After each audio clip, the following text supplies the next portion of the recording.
Alrighty, my friends. Hello. It is time for another monthly report.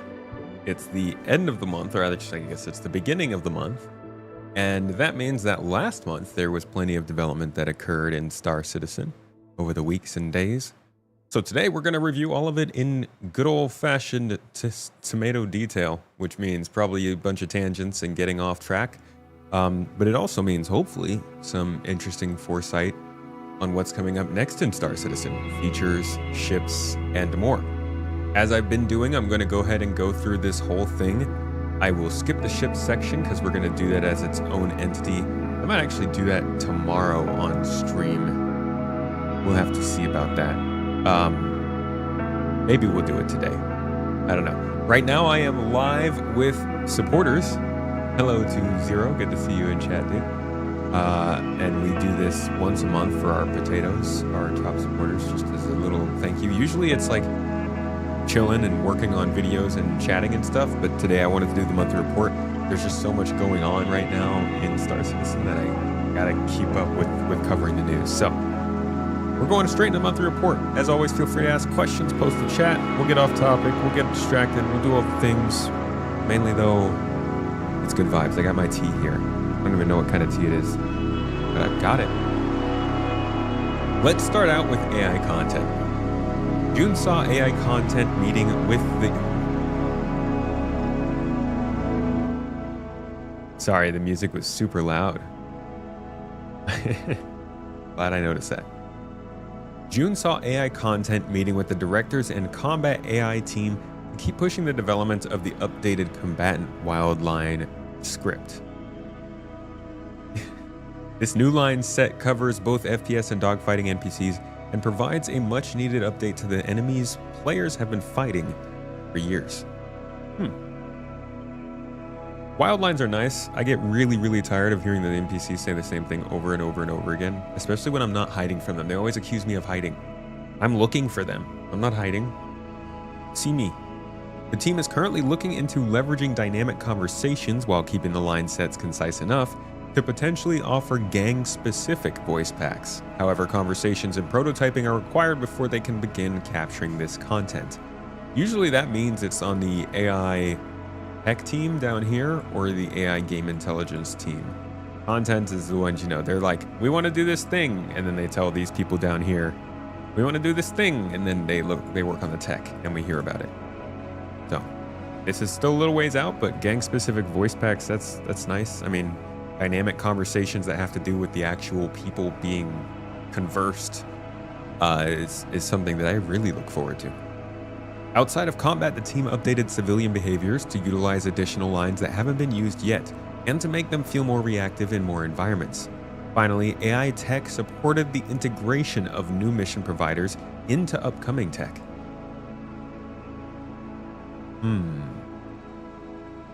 Upcoming content, not tech. Mission providers is something to keep an eye on.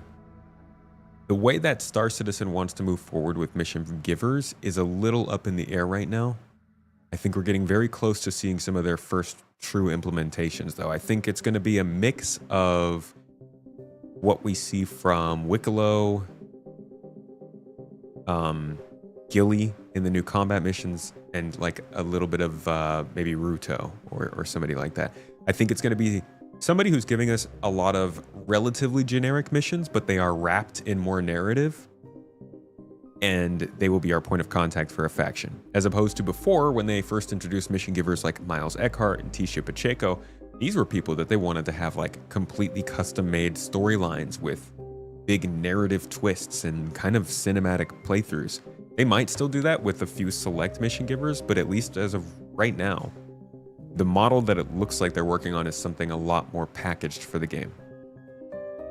Yeah, the narrative upgrade is going to be great no matter what. I'm very satisfied with the way that they have been starting to bring more life into the game this year. One of the least impactful things that probably shows up on a playability list is NPCs talking. And it's been nice to actually hear them talking when you go into a hospital or when you're walking through a space station or even when you're out at an outpost. Just hearing lines here and there is like a little more life in the game. A nice touch. And I'll sip tea to that. Moving on to AI features, last month AI features completed their tasks for the irradiated Valakar, which made its debut in the PU. This was the culmination of months of hard work by cross-disciplinary teams, including AI features in tech, animation, gameplay programming, art, effects, audio, design, and weapons. We're really enjoying the lovely feedback that the community has given fighting this giant. It's making us very excited for future creatures and encounters to come. The latter part of the month was focused on bug fixing. No way. I hear they don't fix bugs in this game. This included edge cases where Valakars didn't emerge, despawned too soon, or failed to spit during large animations. Sometimes you just fail to spit. Can't get the job done. Improvements were also made to the juvenile and adult Valakar, including changes to their positioning to prevent overlap and the better handling of unreachable targets. This also informed a fix for Copion chasing targets that become unreachable. The team then continued to develop upcoming creatures, the details of which will be shared in the coming months. Okay, hold on. Wait a second. Take me back. Open road, country home, lonely toads. Take me back. Because I'm pretty sure 2 monthly reports ago, we were hearing about a new fauna. Was that 3 months ago? Citizen. Citizen. Star Citizen.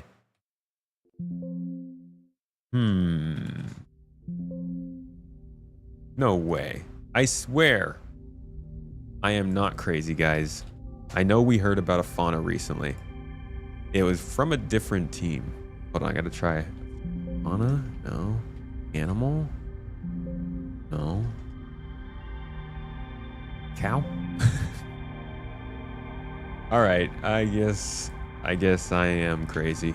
Maybe it was in February. If it wasn't in February, then it didn't happen, and I accept my loss. No fauna. Maybe creature? Okay. Create new animations for numerous creatures. There is at least that. With the new creature, reevaluating targets. Wait a second. Maybe it was creature. Yeah, okay, it's creature, not fauna. They progressed with the Valakar, supported various new mission givers and world NPCs, and began working on new creature. This was in April. So animation was working on a new creature back in April. And now they have AI working on possibly that same new creature in June. Also noticing the mention here of mission givers. Hopefully that's relevant to us sometime soon.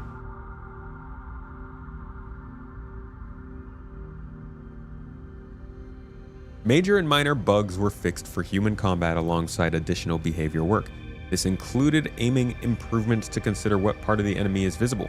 For example, aiming specifically at the head if the chest is obstructed. That was the end of a sentence. I just kind of butchered it. Support was also added for NPCs using advanced weapon types such as beam weapons or lasers that can overheat. Ooh, I bet they suck at those. I bet they just never overheat for them. They're such cheaters. Yeah, Zero is... Sometimes they like to change the names they use, right? Creatures, fauna, whatever. Updates were made to NPCs searching and looting ammo and weapons. The medical animation flow was polished to remove pops, and more control was given to the designers over friendly fire parameters. So, I think AI performance has long been hidden by the poor servers, so we can't see that they aren't very good. But their behaviors are getting better over time, even since 4.0. And I'm not sure if they're being added throughout the months or if the game is getting stable enough for them to work. But I would really like to see what an AI in this game looks like when it uses all the stuff that we've heard about in these monthly reports. Probably the Squadron 42 AI. Like, I want to see how they really play in a full uncut, like 10-minute portion of firefight gameplay in Squadron 42. Because the things we hear about from the AI are freaking great. They're great. But for the most part, AI and Star Citizen go pretty bad. They're a lot more fun to fight. I've been having the best experiences ever at the Hathor locations over the last couple weeks, but in terms of real smarts and strategy and putting that on show, I would love to see more of this kind of stuff going on. And I'm glad to see it in these monthly reports. Just want to see it in the game too. Fixes were made to perception, audio perception, combat investigation, and grenades as well. For the latter, updates were made to the targeting and cooldown timer and collision checks when throwing grenades, while a fix was made to ensure that dropped grenades always explode. I freaking love using grenades in this game. You never know if they're going to blow you up or your enemy or your friend or some random box in the complete opposite direction of where you threw it. Game Intelligence Development Team. What do they have to say in June? The Game Intelligence Development Team started the month with meetings related to Starscript, Mission System 2.0, the Commentator Model, the Density Profiler, Entity Scripting, Mannequin, and the Animation System. Most of which we don't really know what the heck they are. Mission System 2.0 is always fun to hear though. I would love to hear more about that. Oh look, there's more about it here. Progress was also made on the prototype for Mission System version 2.0. Implementation of the outline header and dashboard began. The visuals are evolving and adapting gradually to the limitations of Qt programming. As part of this, more icons were created to represent each mission component. Give me 1 second here.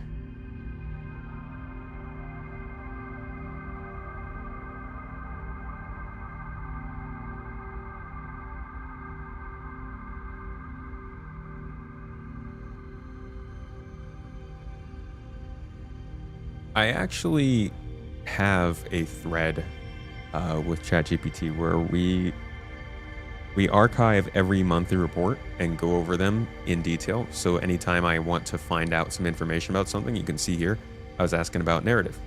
And so I can specifically ask for any narrative reports on the monthly reports from a certain thing, and it can pull up all of those references for me. So I like to do this because it helps me do research as there's more and more information, and I just completely have, honestly, my head is too full. I can't remember this stuff anymore. So this really helps. Let's see if there been any recent mentions, of a Mission System V2 in the monthly reports. Let's see if it if there have been any, because I actually don't know if they've said specifically. Oh, it was mentioned in May. Game Intelligence team began work on the UI prototype for Mission System V2, specifically the outline header design, including the mission object properties design, the outline infrastructure, and generic outline panel. This also involved creating UI visuals for the outline with its components. Okay, so, I mean, compared to what it says here, they started implementing the outline header that the team in May began designing. So they're making steady progress on Mission System V2 here. It doesn't sound like it's anywhere near coming in though, and I would suspect that means that a lot of the missions we've been waiting for, from racing to courier missions to Covalix investigations to other things that still have just disappeared, they're probably not going to be remade until Mission System V2 is done. Hopefully that happens soon. Moving on to AI tech. Throughout June, the AI tech team provided bug fixes and support for the Alpha 4.2 release, including optimizing how navigation mesh regeneration accounts for navigation links.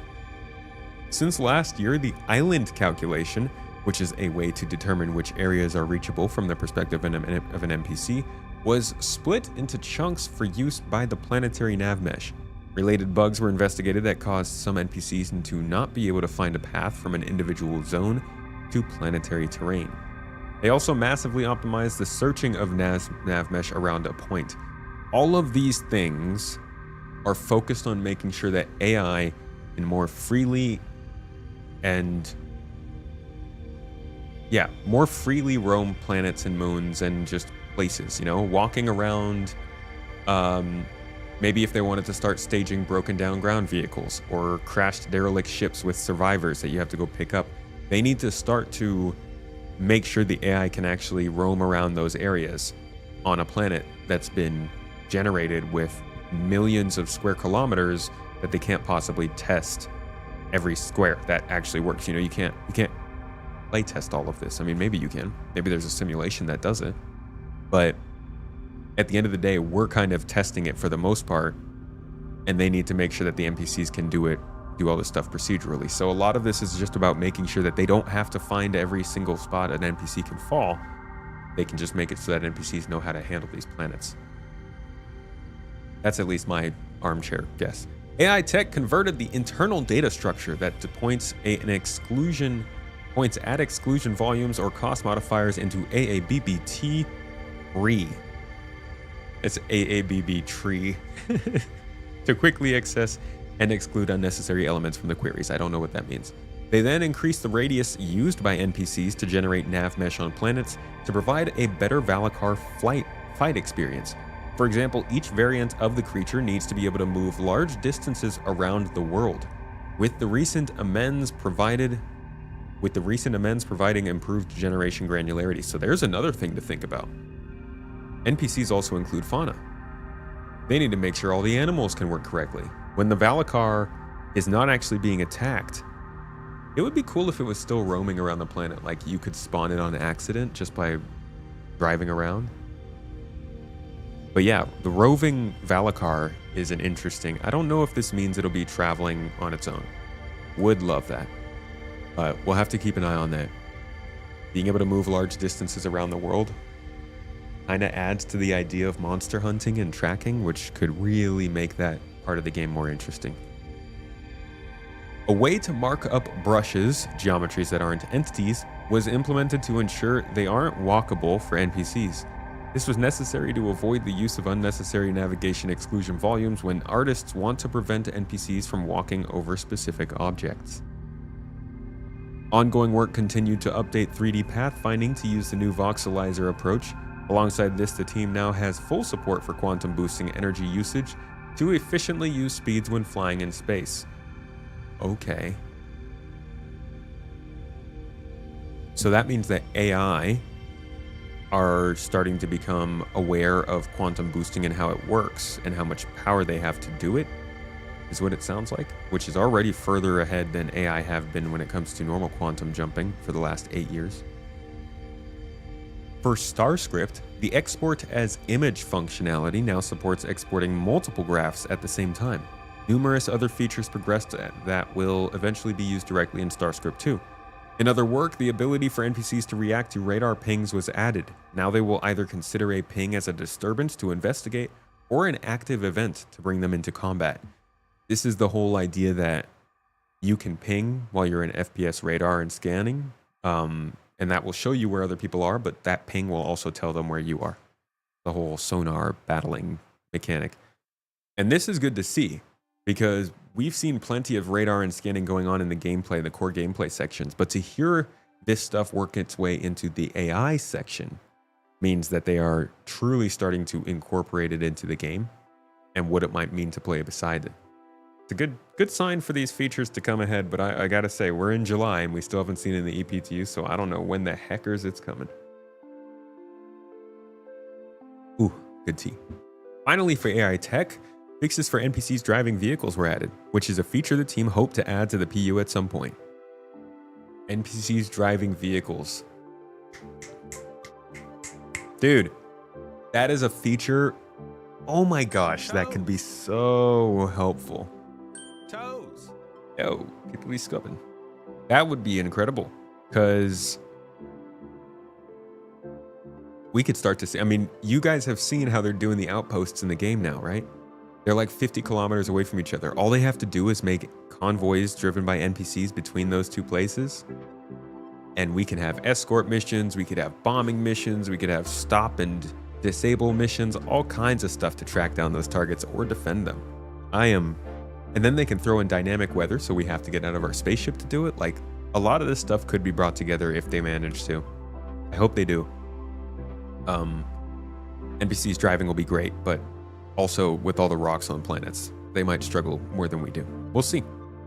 Animation team. They spent the month supporting the irradiated Valakar alongside another new creature for later this year. There's another mention. They also progressed with animations for pre-combat and social area usables that will promote more stealth gameplay opportunities against NPCs. Facial animations supported multiple releases throughout June. They began by finalizing the content required for Alpha 4.2.1, including new lines for Stows, Walton, and the additional NPCs in the Defend Location missions. Who the heck is Stows and Walton? Are we supposed to know who these people are? Are they mentioned in some other missions or something recently that I've missed?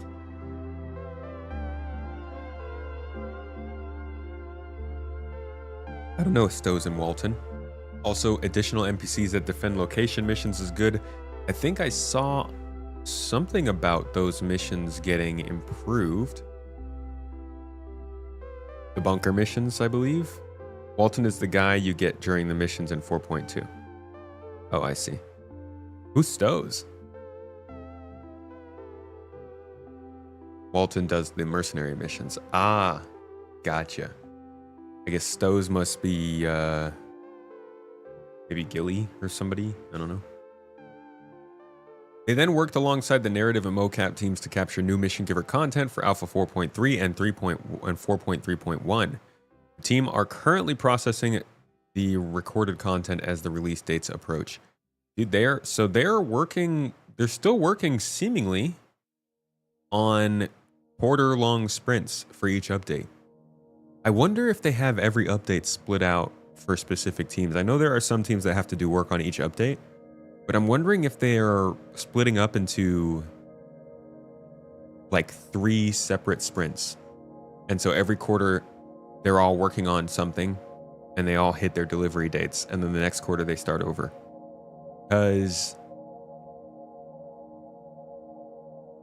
they're in one single paragraph here, they're referencing work on 3 different updates. I don't know if I've ever even seen this before. This might be like one of the first times this has ever happened in a monthly report. It's not a huge deal. It doesn't mean a lot, but it just goes to show how stacked their work is right now. They're going, like the skeleton team that they have on Star Citizen is still going full throttle. They might not have all the resources they need, but they're pushing. If they're working on 4.3.1 right now before 4.2.1 is even out. Glad to see some more mission giver content coming in with those patches, because we haven't even heard about a mission giver. We've heard about ASD facilities, but a new mission giver could mean a new line of missions and contracts that we can get into. Hopefully something that's giving maybe something industrial, a little more science focused. We're going to skip over ships for now. You know, that's a big section. We're going to pull out the spreadsheet and go over everything we know with this in a little bit here. Let's continue on to core gameplay, which is absolutely tiny this month. I'm probably not even going to do a video about it because this is, I don't know, we'll see. Let's get into it. With the new Stormbreaker content, the core gameplay team added several updates to radiation, hazard areas, and damage over time handling. New IFCS logic was also added for storm clouds. This is something that I enjoy about even though they're focusing so much on their content and their monthly patches, these things are still bringing in features and mechanics that we haven't seen before that are getting so much testing. From the ability to scan your outfit at the ASD facilities, to the heat-affected weapons of the Volt weapons, the jump jets on the Atlas Geo, dynamic rain, underground facilities in 4.3. All these things are new things that normally would have been fairly exciting in previous years, but are now so cooked up in these content drops that it's kind of missed that these things are going to add up. These are going to stack up. At some point, everybody's going to kind of have this moment where they're like, wait a second. A lot of these small things are actually coming together to make a pretty cool situation. Pretty fun content. That might not be another year from now, or it might be not for another year. But by the time we see things like base building and crafting coming in and what most people would call proper exploration, we will have had plenty of time to watch radiation and hazard areas and specific types of AI and heat management and engineering and life support and all these things get some moments in the sun to get their polish. I like that. That's at least the idealistic look. Most of the teams on core gameplay contributed to the Apex Valakar encounter, including in its appearance and how it interacts with the players. Teams were also involved in the new Argo Atlas ICTY, including enabling freight elevators to support the various power suit variants. Oh, but let us spawn them in freight elevators, or let us spawn vehicles in freight elevators too. Then we'll be good to go. The recently added points of interest uncovered several unexpected issues during internal playtests and the PTU. Yeah, we found those freaking quick. Though the teams worked hard to resolve them for release. One major challenge was managing the new location's population and corpse control without causing a significant impact on performance. Several freight elevator fixes were also made across multiple missions, while improvements and bug fixes were made for radiation. Some bug fixing. And core gameplay didn't really hit in June. That's too bad. Mission design team. Last month, the mission design team worked to close out the Stormbreaker sandbox activity for release. For the upcoming Alpha 4.2.1 patch, they expanded the Infiltrate and Defend suite to only use Foxwell as the mission giver and expanded its location pool. They also fixed the Recover Cargo archetype and created an FPS version. This is probably where I found that bunker mention I mentioned earlier. I must have skimmed and seen this. It is good to see that they're fixing some of these bunker missions. I'm very, very hopeful though that we do see them move over to underground facilities soon, and that we see other underground facilities added at some point in the next couple of patches, not just ASD ones. Elsewhere, the team are looking to expand the Ship Battles mission suite with a new escort-based archetype. For this, players will either escort a ship to a hangar or from a hangar to a safe range where it can quantum jump. Well, that's a little boring. I thank you, first of all, for the new mission. We heard a little bit about this on a monthly report earlier this year, you may remember. And I took us back to a monthly report from years ago where they talked about the idea of like escorting a ship around as it flies around the system. This is definitely a step back from that in terms of ambition. We'll have to see where it goes. I'm sure it's a different kind of mission altogether that they're going for here. You know what? If this mission type leads to NPCs flying to and from space stations in this game, more power to them. I was just talking about how a lot of these things are little features that'll stack up over time that maybe aren't as noticeable because they're kind of in the content. If we get missions where an NPC ship needs to take off from a space station, fly to a destination or a certain point, and quantum travel, and we have to like escort them doing that, that's one step removed from NPC ships just flying to and from space stations, which would be a huge help in this game. I would love that. You used to enjoy the escort missions back in Wing Commander, but hopefully it doesn't become a mess with griefing near stations. We'll have to see how it goes, Zero. I never played Wing Commander. I need to watch it through, though, to get a better understanding of all this. All right.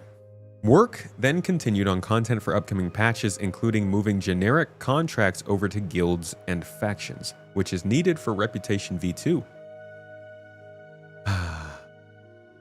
We don't get to hear about Reputation V2 very often, folks. That's a good mention. That's a big mention. Reputation V2 work, along with the security work going on, they're adding security back to space stations. They're adding interdiction into server meshing functionality. And they're working on AI-controlled security turrets for 4.3 in specific locations. That, along with Reputation V2, would be good news in the medium term for this game. We'll have to keep a close eye on it and see. Finally, for mission design, the devs are investigating an issue with mission generation, where it appears that there are not enough contracts for everyone. which is likely caused by server meshing. Good old server meshing is gonna fix everything. Narrative team. Following Alpha 4.2's release, the narrative team focused on the next 2 upcoming patches, which will feature a variety of new missions. This included creating new contracts, mission provider dialogue, and environmental story detail for a narrative-rich gameplay location. The team held a performance capture session to record mission dialogue and numerous audio logs to be discovered by players. Additionally, the team supported the mission designers in adding several new combat contracts along with the refactor of several older missions. Okay. So they are still refactoring the older missions. Maybe they aren't waiting for Mission System V2. I might be a filthy liar. Also cool to see more dialogue, audio logs being placed around the game. A lot of my favorite games are real heavy on the audio logs. BioShock, Mass Effect, Deus Ex, even some of the later Halo games got in on it. It's a great way of world building, and I think it's a good way to put lore in the game and let people learn it. Like, there's a lot of stuff to learn about the backdrops of these locations that you'll never get unless there's just obvious exposition.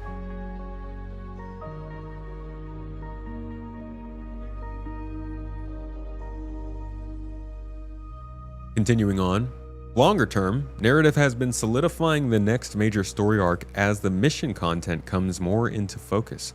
The team are striving to ensure that the stories that players will experience align closely with the gameplay objectives. Part of this new story will introduce a unique hostile faction. I wonder if that's going to be the next major arc in the A story in Pyro. So I'm not sure why would we get a unique hostile faction in anything that has to do with the ASD facilities, which is the next big beat in the B story. I'm glad that they're getting a lot of opportunities to flex their narrative chops and like really get into understanding how they want Star Citizen to progress. The experience that narrative is getting right now, I know mission content is a completely different story. They are probably stressed the heck out trying to make the best out of what they have. Narrative wise, this must be one of the greatest possible situations to just have an entire player base that is actively going through what could essentially act as your, not your practice, but like they're setting the stage for Star Citizen. They're introducing us to star systems. They're informing people about how death and respawning works in the game. They're making use of whatever locations they have right now. And they're getting to see how players react, how the game progresses. And on a month-by-month basis, they're probably getting a lot of good data that's going to allow them to hit off with the main story, with Star Citizen 1.0, with all these location-based missions being a lot more progressed and mature by the time we hit that point. I hope that's how it goes. Like, if I'm running this team, I'm telling them, you guys have fun with this, but refine your practice with this. Use this time. Super valuable. So much great world building in SC that it's nice to finally start experiencing some of it in game versus reading it on the website. Amen, Zero. So much of this game has been on the website. It's going to be nice to start getting it more in game. All right, lastly in narrative, in support of the Alien Week, narrative released a handful of new and expanded Galactopedia articles that focused on the strange fauna and life forms found in the PU. Moving on to online technology, the online services team continued to work on the item imprint system. Design aspects are being discussed, technical documentation is being written, and service development began. The team also began preliminary discussions for the upcoming instancing service in collaboration with other teams. They're currently defining the objectives and high-level technical details to estimate and plan the work properly. Now, I am not going to try and read too much into this, but instancing service could very well mean in-game instancing, which is a current possibility, maybe, hope, option with the upcoming 4.3 update and the underground facilities that they're including in that. I covered that on a video that's been on the channel over the last day or two. and I will continue to cover this. But this is just another clue that maybe we're going to see instances in specific gameplay scenarios in 4.3, which could point towards the Area 18 underground air locations coming sometime after, possibly in the next 6 to 8 years. The idea of this... Oh, sorry. I got ahead of myself. Furthermore, the team discussed inventory ID enforcement on the inventory API. The idea of this project is to ensure that inventory API only accepts calls that affect a specific inventory ID. This would set up the foundation for the upcoming Entity Graph Global Database sharding. I don't know what that is. Interesting. I don't think I've heard of this before. Let's look at the road to server meshing real quick. An unofficial resource put out by my good friend. This is not my good friend Unobtainium. He's been on the podcast a couple times, actually. If you guys want to check that out, just search Unobtainium on Space Tomato 2, and you'll find this episode. I don't see... What was it called?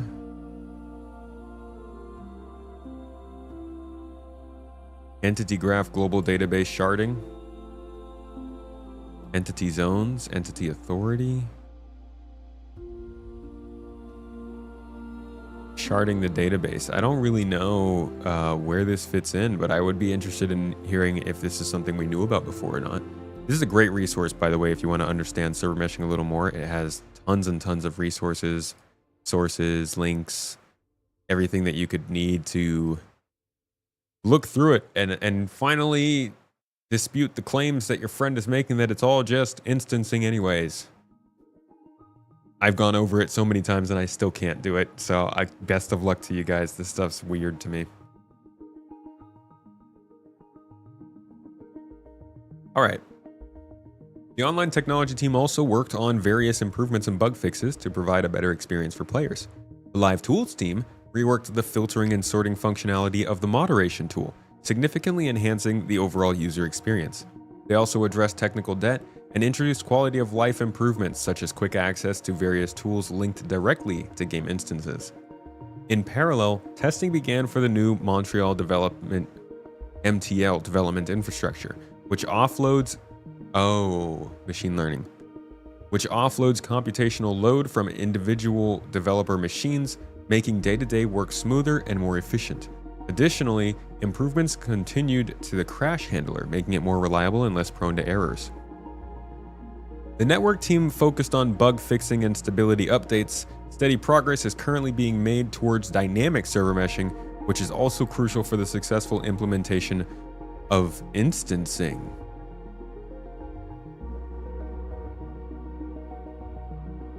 What?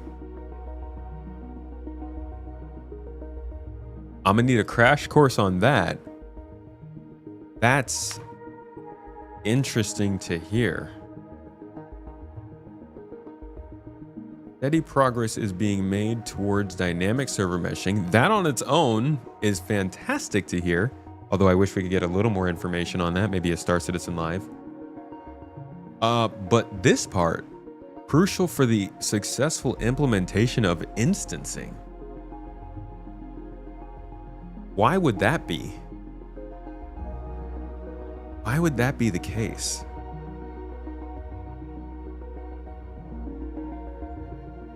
So instances won't be their own, what is it called? Game database DGS, I think it's called. Interesting. We will keep a very close eye and ear on this. I will reach out to some of the people that I know more about this kind of thing than I do, because I'm wondering what this implies about instances that Star Citizen is using, if they will perform differently than what we traditionally think of as an instance. Either way, clearly they're able to do some form of instancing without dynamic server meshing. We've seen that in the hangars, so we very well could still see that in 4.3 without this tech. So this does not mean that they're looking at dynamic server meshing for 4.3. This probably just means that they will switch over to a different form of doing these instances once that tech's available. All right. R&D team. Hello, Frisch. Good to see you in here. Gas cloud rendering was further refined based on the improvements implemented in March. To get additional detail and improved distance read, support for an extra erosion layer was added. Controls were also added to boost intermediate cloud density during the shaping and erosion process to prevent clouds from thinning out too much. The goal is to preserve the overall shape of the original VDB as much as possible with details added at the cloud interface. The previous density blending step was replaced by a new merging step that combines shaped and original VDB density. This fixes visual artifacts caused by the blending step and helps to preserve details. Lastly, edge albedo control was made aware of the cloud's density environment to limit darkening to shaped regions without the presence of density coming from the original VDB. All improvements were made available to both the PU and Squadron 42. That's mainly optimization stuff, making clouds run better, making the lighting with clouds look a little better for us. Elsewhere, the performance of planet cloud rendering for cameras in orbit was increased. That's cool. Also, night sky rendering was improved. Previously, it incorrectly included my scattering with regards to the fully occluded sun and produced undesired fake halos, especially when looking at the night sky from orbit. This is now fixed. Furthermore, help was provided to fix the reflection of atmosphere content on water surfaces that was too dark under some conditions. Finally, VFX. The VFX code and art teams worked on several things for Alpha 4.2. For example, the irradiated Valacar received bespoke animations and new irradiated VFX like spit, while the weather VFX was refined and increased to make the event even more tense. The Argo Atlas ICTI also received new impact and surface effects. Okay, there's your monthly report, folks. A look at what was going on last month in Star Citizen. Unfortunately, core gameplay did not slap quite like normal this time, which is where most of the excitement comes from. But mission design, narrative, and online technology actually were pretty interesting this month. That was an unexpected highlight of this report. AI, as always, looking interesting, but AI stuff is more exciting when I actually see it in the game. I'm happy that the narrative is going the way it is. I am satisfied with the fact that we're getting drops of contracts almost every month, if not every other month, compared to it taking multiple years before to get any new contracts in the game. Like, my expectations are higher. All of our expectations should be higher. But the way that they've been delivering this year is such a stark contrast to any other year they've ever run this game. And so I do appreciate what they've been doing with it.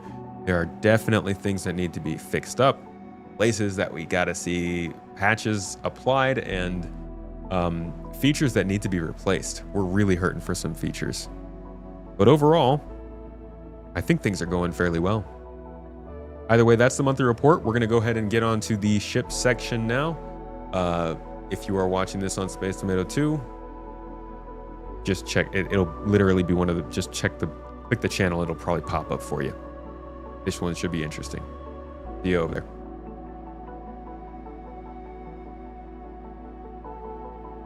All right, for all of you who are here on the live stream, give me 1 second. I'm going to go grab a quick drink. Be right back.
Alrighty. It is time to talk.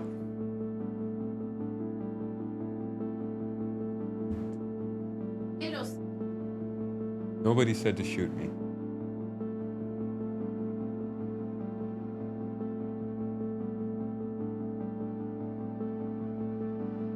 How do I deal with this? Okay, let's talk about spaceships, y'all. Every month we look at the monthly report, what was going on in Star Citizen the previous month. And every month, because the ship stuff has become such a big thing this year, we are breaking out the ships specifically to cover them as their own section. So if you missed the monthly report, that's already on the channel. You can go and check that out. It was pretty good. Talked about things like dynamic server meshing, AI improvements, and some of the new mission and mission giver and content stuff coming up in the next couple of updates. But today, let me pull up this our handy dandy ship tracking spreadsheet. And we will be taking a look at what is changing once again. So to start us off, somewhere, here we go. In the UK, the Anvil Paladin continued through Greybox, with additional artists being moved onto it as their other tasks were completed to help prepare for its July Gate review. Okay, so it's getting a July Gate review in Greybox, and that's actually okay. I had thought that the Paladin had moved to a 2026 possibility. Where do we have it here? I guess I hadn't actually thought that. You can see that I've got it listed as Q4 2025. It was in the gray box last time we checked in on it. Here it is. And that last time we checked was May 2025. So it is continuing through the gray box, going to hit its July review. July gray box gate review. Which means if it does pass that gate review, it will move on to LOD 0. After that, it will hit final art, and then we should start expecting its release sometime soon. So I think it is still pretty on track for the end of this year. So I'm gonna leave that there and say that our most recent update on this was June 1st, maybe. Pre-production began on the Gattac Raylan. Brother! I can't just be me. It can't just be me. Yes. Hey. Kumbaya, dude. All right. The Gattac Raylan is finally on the monthly report. If you're wondering why I'm so cheerful about this ship. Hold on. Check this out. Invictus. Sorry, can't spell, can't read. Let's just search for that. Star Citizen Live Invictus and see if I can find this one. Here we go. Polaris. Check this out. This is May 26, 2023. We go around the floor. Santok as well. In production with the LA. Well into production. It's looking good. That stuff you saw at the end, that was not concept art. That was the actual white box and well into gray box stuff. It's looking great so far. They're doing the Santok as well. We'll be up. Montreal working on some very. Pretty sure that's all of them. Retaliator stuff we're doing. We talked about before. It's somewhere in here, guys. I'm gonna find it. It's, again, some of the things that missed through. It's like, in case you guys got the segment. It's a promotion. Actual white box as well. We can. Retaliator stuff we're doing. Caveat: things can always change. Here we go. Polaris, Apollo, G12, Raylan. So you hear the Apollo and the Raylan in there. We're going to talk about the Apollo in a bit, but the Raylan was talked about multiple times and expected to be worked on after the Santok Yai. But then after the Santok Yai, instead of doing the Raylan, they did the Siulan. So then the Siulan was going to be done. And then we were like, okay, well, the Merchantman's not being done, so after the Siulan, the Raylan? But then we didn't get the Raylan either. Instead, we started getting some Mirai ships, which I don't think means that they couldn't do the Raylan. It just, that was the closest thing to an alien ship we were getting at that point. And then now, the latest alien ship we got was the Asperia Prowler Utility. So the Raylan has been wanted and desired for a long time. It is an alien cargo hauler with very unique cargo pods that I can't say for sure they're going to stick with, considering how does it work with the rest of the cargo system. They're like triangular weirdos. As you can see though, it's a little bit larger than the Caterpillar. It's around that size, very tall in its design as Xeon ships are.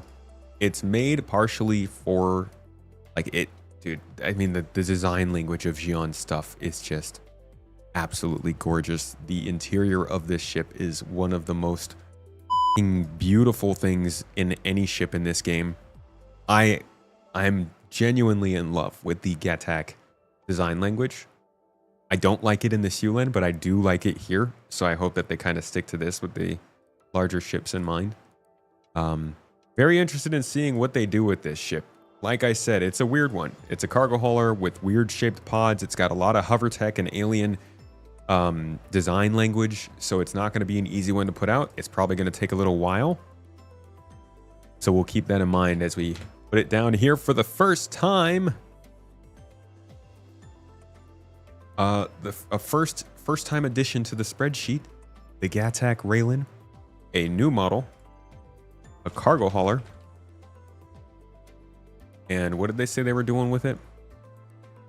Pre-production began on the Gattac Raylan, which will continue between other tasks ahead of the ship officially entering production later this year. Okay, so it is still not like fully in production. It is just getting some little bits of work here and there when they probably have the time to put on it. So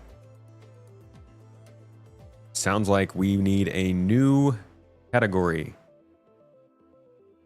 called pre-production. And this one will be yellow. We'll put it right before white box, after concept. And that's you. Expected release. I don't expect this until 2026. I'm not going to narrow it down further than that.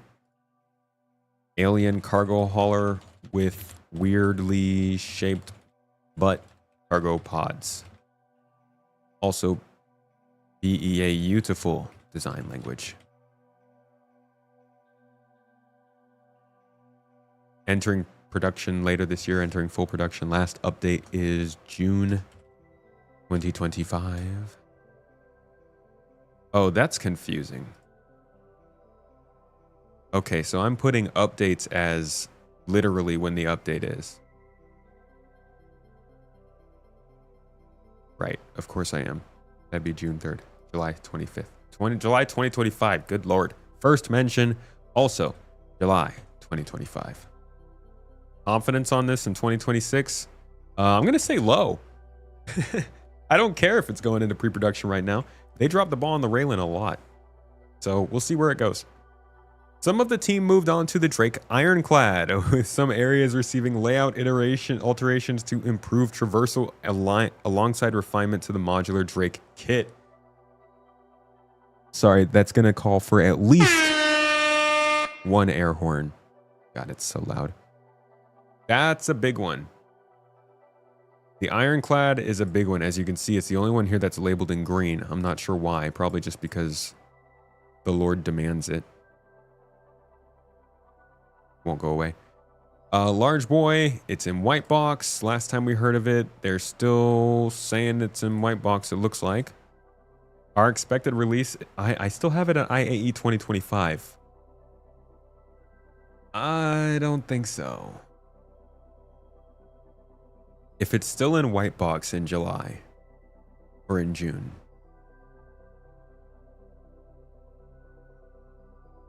Ironclad might be a next year kind of thing.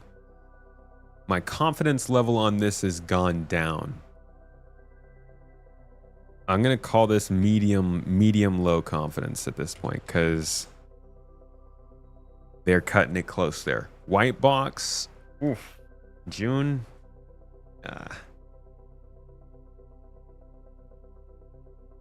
Man, our last update on this was in November of 24, really? Okay. I mean, honestly, that means that they probably put it down for a while. If the last update was November 24, it was in white box, and it's still in white box right now.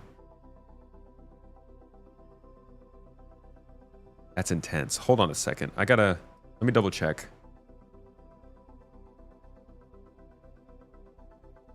It's possible I did miss some mention.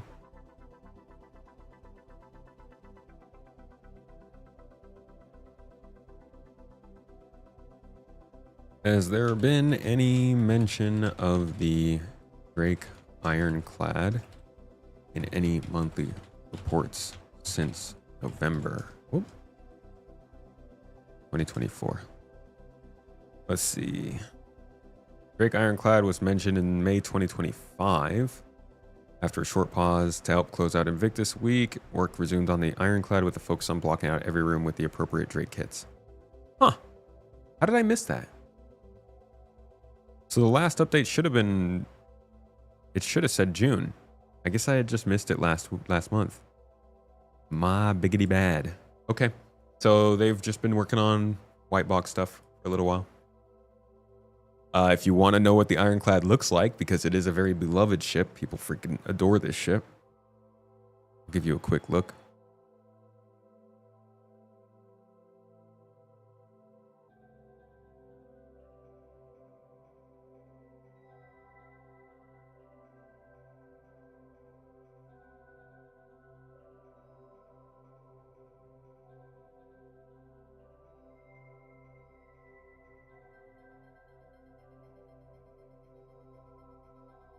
Man, where the heck did they...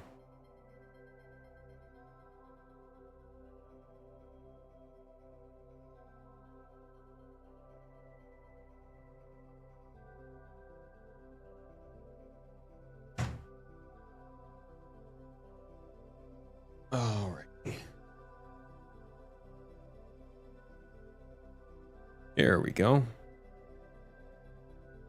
Has seats for the crew, plus a few little jump seats for everyone else. Command module is there to steer the ship when it's attached, and the command module serves as the escape pod as well. The only time you really want to detach it is in an emergency. It's not designed to be your sort of primary ship flying around. It kind of gives you a little bit of a cockpit. get out of jail free card. If you're transporting stuff that is quite valuable, quite sought after in maybe some of our less desirable systems, what it allows you to do is kind of have a little bit of security. So if you're getting attacked or you're getting yourself into trouble, You can see there was a lot of modeling done back then in the and concept. then you're into the art. main cargo hold of the ship, and this takes up the majority of the interior space, is this large cargo hold. One of the things that we were kind of really keen to do was give lots of different views and different angles down into this cargo hold. Again, as we're exploring slightly less lawful systems, we wanted to give the players as much opportunities as we can to kind of be safe aboard their own ship. So either side of the cargo hold, we've got these gantries that run completely front to rear on the ship, and they give great view down into your cargo bay. They also give that opportunity of, if there's someone tries to board you via the cargo bay, it gives you some nice cover opportunities. And we've also got a few little windows that kind of look down into it as well. It's a cool ship. It's a beautiful ship.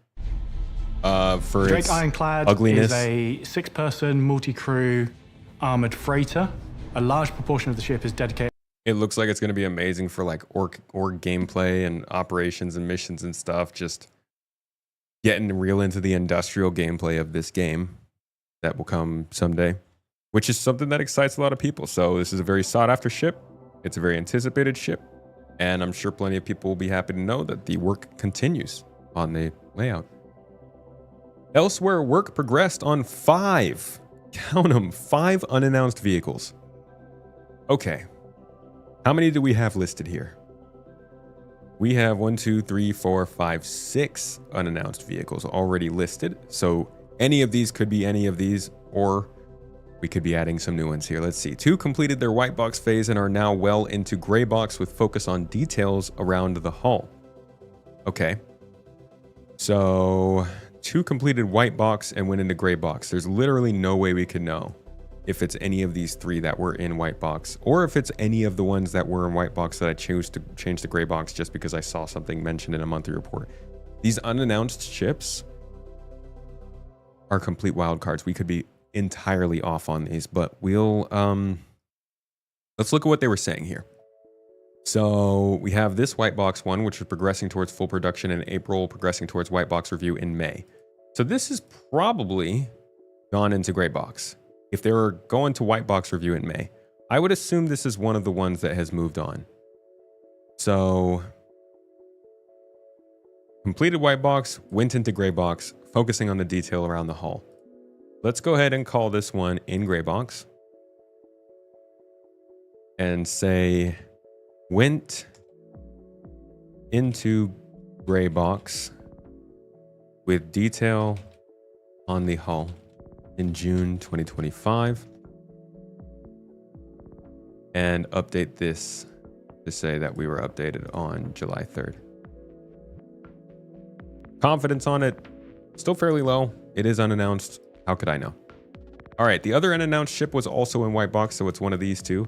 White box review was in early April, considerable attention to white box in May, and this one entered official production in May. I say this one was further ahead with the white box review in April, so let's assume that this one also progressed to gray box. Assumptions are dangerous, but we live on them here. We'll also say progressed to gray box with attention to detail on the hull in June 2025. And the last update on this one was today. Again, with the low confidence. Okay. Another is in the final stages of production and is receiving the finishing touches and bug fixes ahead of its release. Unannounced ship. This is likely the new RSI ship that we already kind of know is the Meteor. I don't think I had that listed anywhere here. RSI Perseus, RSI Salvager, Lod 0 here. Calling it a variant to a currently popular ship. This could have been the Asperia.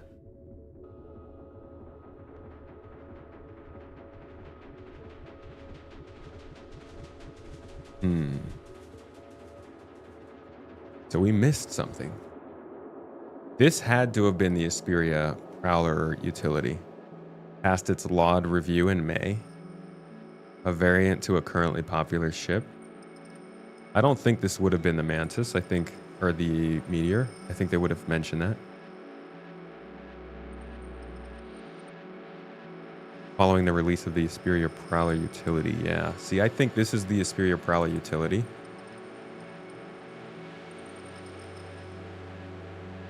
And we will call this one released. I'm going to stick to it being a variant. Stealth cargo.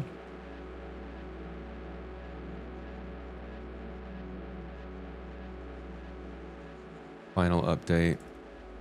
High confidence. Good job, everybody. Mission accomplished. Aren't internal layout iterations part of the gray box pipeline? They are, but if they're not specifically mentioning it moved to gray box, I wouldn't assume it did.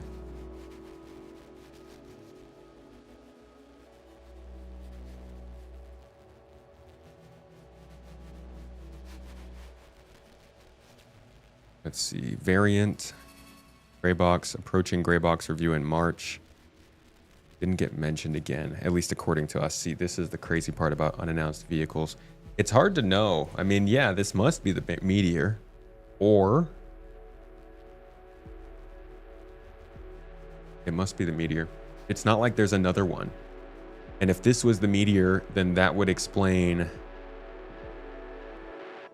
the 5 unannounced ships rather than 6. Let's make a weird, crazy guess here and say this is the Meteor.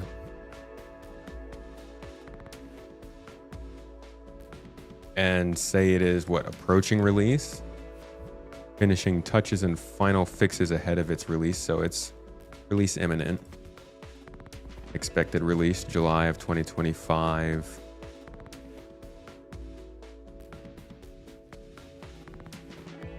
Wait. No. No. That was wrong. I want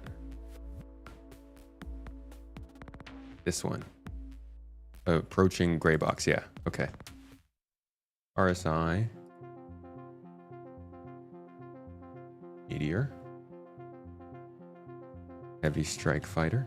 God.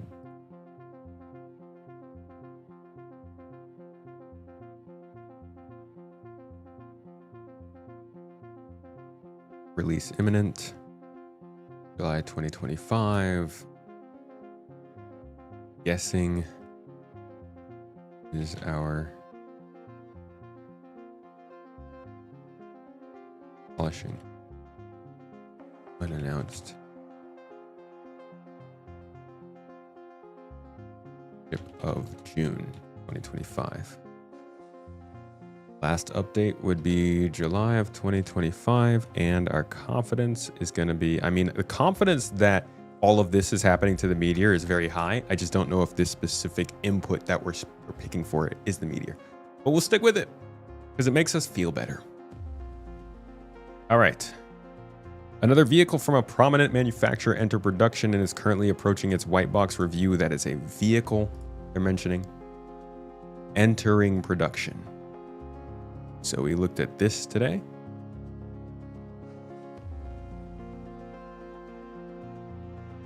And we looked at, this would be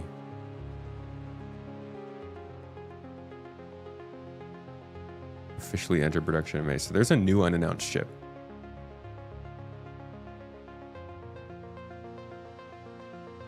There is a new unannounced, and I think it's a vehicle actually. There goes my whole it was 5 and not 6 thing. Some kind of vehicle. Entered full production, I think they said. Currently approaching its white box review. Yeah. Oh. Expected release. If it's a vehicle approaching white box review, I would expect this later this year. Let's say Q4.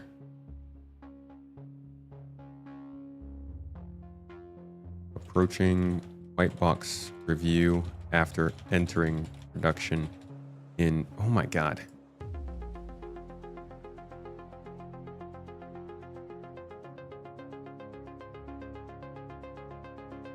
In June?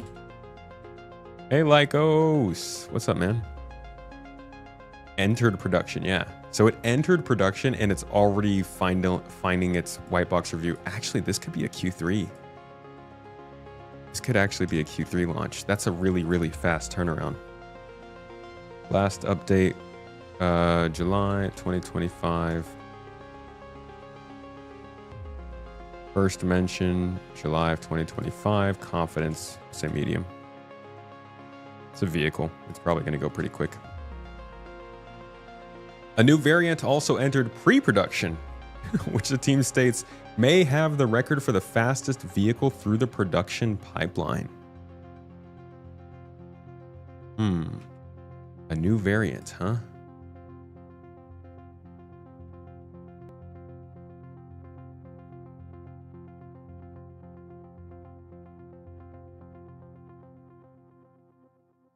It just duplicate. Unknown variant. No idea what it's there. It's, where is it? Entered pre-production. Expected release. Who knows? Let's just say September.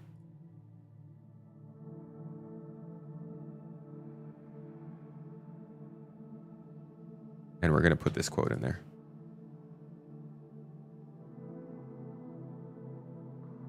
Last update was July. First mention was July, and confidence is low. Low. All right. Lots of unannounced ships going on right now. In North America, the RSI Apollo Medivac and Triage reached the LOD 0 phase, with the devs ensuring the modular medical base swap out and behave as expected. Okay. So they're going to launch the Apollo with modularity. That's good. LOD 0 is a big deal, but it was already at LOD 0. I already have it at LOD 0.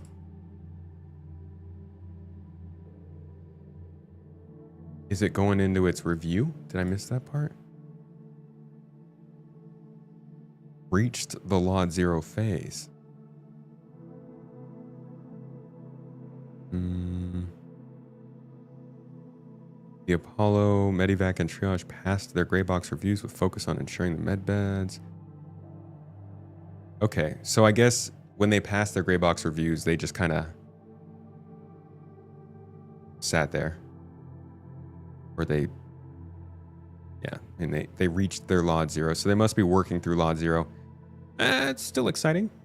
That's still pretty exciting. I would say if it's at Lot 0, then let's look for a Q4 release 2025 on this.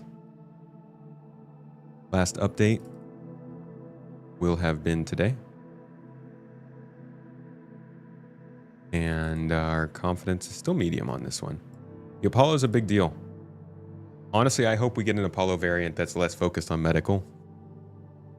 But I'm selfish. Continuing on, following the release of the Asperia Prowler utility, the team tackled bugs with fixes due to land in 4.2.1.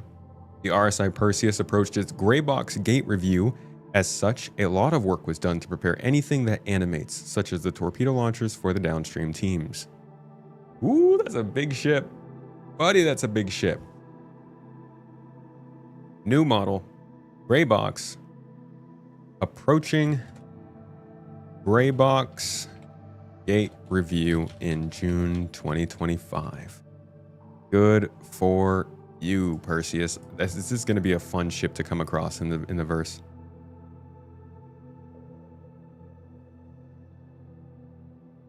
I'm still betting on a November release.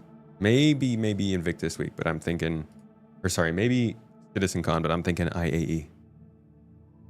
Lastly, for ships, the Drake Kraken entered pre-production, with the team identifying areas from the original concept that need further attention to bring to modern standards. Full production will begin later this year.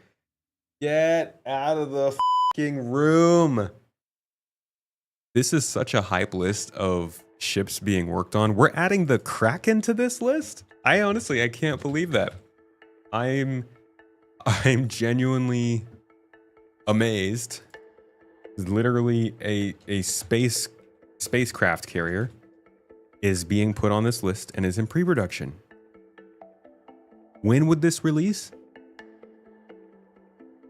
Not until the end of next year at the earliest. Q4 2026 at the absolute earliest, in my opinion. What the actual hell? The Raylan, Perseus, Ironclad, and the Kraken are all in development on this list. This is, wow. First mention, I kind of want to say first mention on the roadmap instead of first mention in general.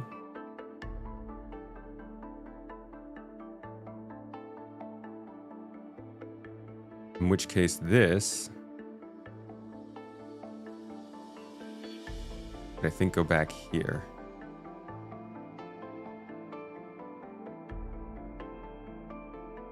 Let's say medium. Medium confidence in the Kraken. Okay. And let me just give you guys a look at the Kraken. So the Kraken is dependent on this ship being finished. The Drake Ironclad is going to help them flesh out the Drake Kraken a lot. The Drake Kraken is basically an org. It's an aircraft. It's a base. This is a flying base. Trailer for it's pretty sick.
This claim is ours. I'll make this easy for you. Leave now, or we kill you. I'm happy either way.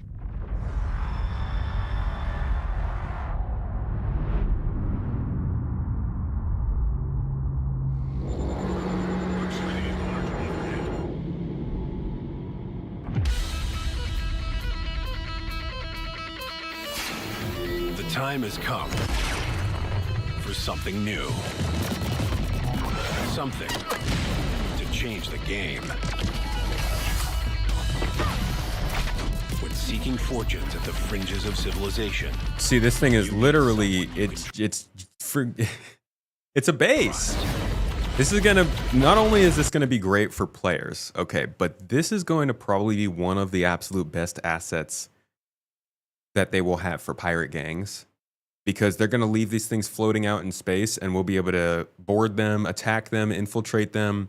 Like, this is a space station for pirates that will probably host contracts and missions for all of us. So I'm really excited for this ship for a lot of different reasons. In this age of uncertainty, it's time to take back your strength. It's time to release the Kraken.